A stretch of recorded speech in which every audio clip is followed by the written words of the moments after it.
expectations high? You guys are hungry after the way things ended last year, rather to put the helmet on and get back on the grass. It's always like a blessing to get back on the field. Never take it for granted. We see that last year. Whenever you have all those injuries, you just can't take it for granted. So you got to take every opportunity to go out there to the field. It's a blessing. You got to take advantage and get better every single day. And that's kind of how I approach today. It looked like there was a lot of pep out there, a lot of pep to everybody's step or whatever, first day of practice, beautiful weather and all that. I mean, how good did it feel just to kind of have that type of atmosphere and camaraderie coming off the last year too?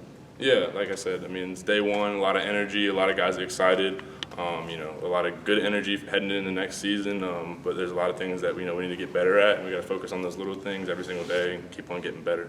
What were some of the, so many guys coming back, guys that could have gone to the NFL or could have moved on? What is kind of the theme? What was the motivation there to have, so much continuity? I feel like there's unfinished business. There was a lot of games last year that we lost, 2 of them specifically, that we felt like we should have won.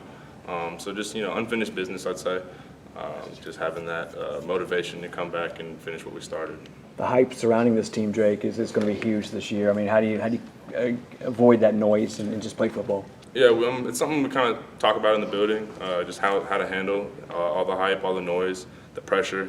Coach Gibson had a meeting with the defense, and his message to us was, you don't feel pressure if you're the one applying it. Is there a guy, so many guys went out for the year on your side of the ball, but is there a guy who stepped in who you think benefited the most with being thrown into the fire early?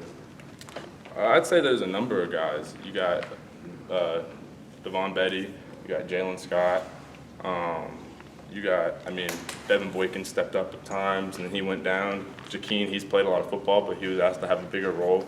I'm trying to think if I'm missing anybody. But there's guys all over the field stepping in. We had Josh Harris was a guy that got to play when CJ went down. He got to play more, and he's looked great. He got so much better over the years, and it's just exciting to see them kind of progress and get better and better. When you look around and see the other guys that are with you right now, how much continuity do you feel like you have at the linebacker position, even with guys like Isaiah and Peyton not out there right now? I think there's a lot of continuity.